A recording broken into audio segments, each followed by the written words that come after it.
Hello, my name is Keshwani. That's Keshwani, Keshwani. We are here because we want to learn algebra. Today is our lesson number 157. Day 157. We are in the process of solving the word problems from day 101 through 200.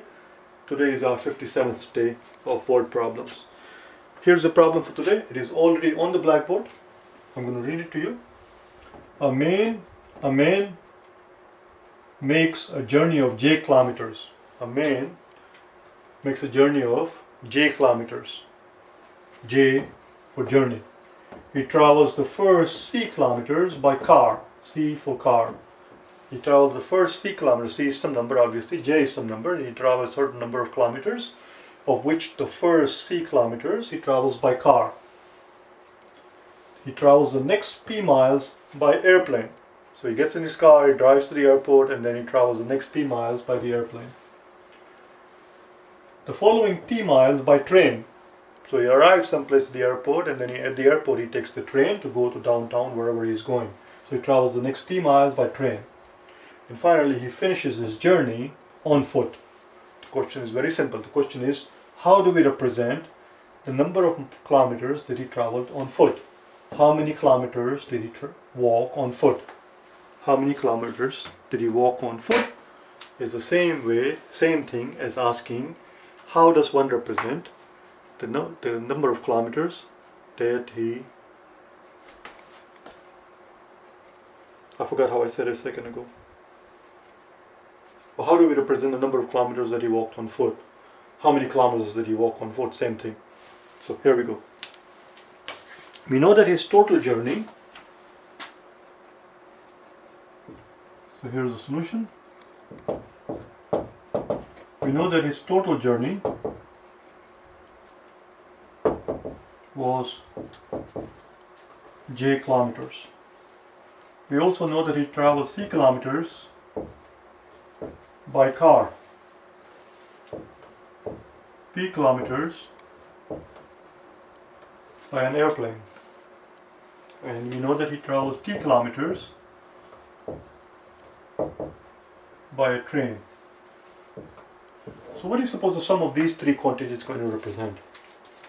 The sum of these three quantities, c plus p plus t kilometers, this total number of kilometers, what does it represent? This quantity represents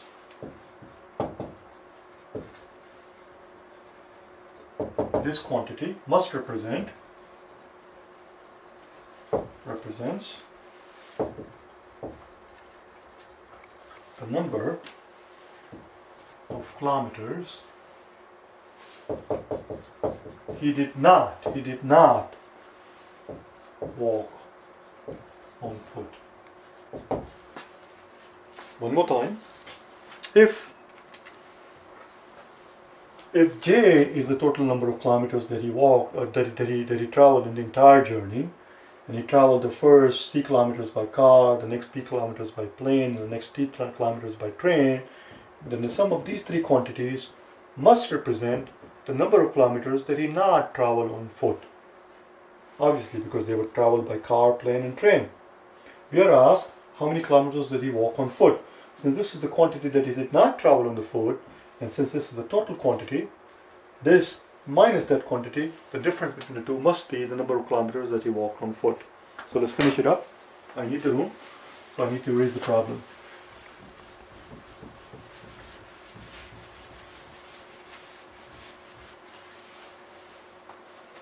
Therefore,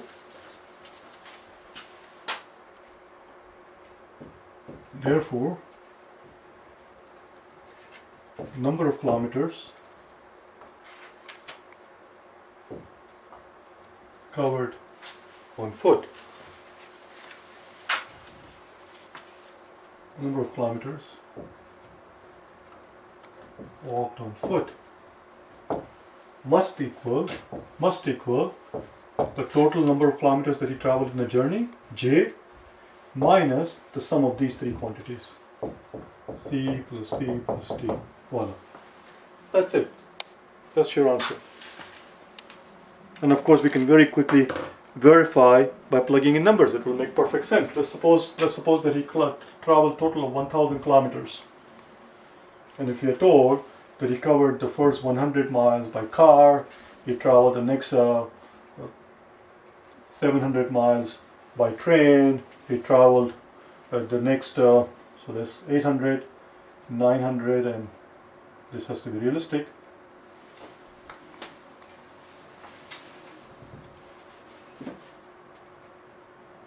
That's 800, 900.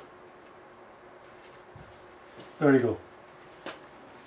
So if that were the case, he traveled the next 199 kilometers by train, the first 100 by car, next 700 by plane, and the next 199 by train, and then that's 999.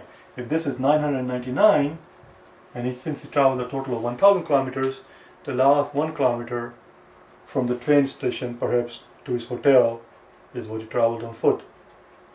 There you go. The total kilometers 1,000 minus he traveled 100 on car, next 700 by airplane, the last 199, but not the last 199, but the next 199 by train. So the sum of these three quantities taken from 1,000 represents what he walked on foot. That's all. That's all I have for today. That's the end of it. I will see you tomorrow on day number 158, where we'll eat some candies. Alright? See you tomorrow. Bye bye.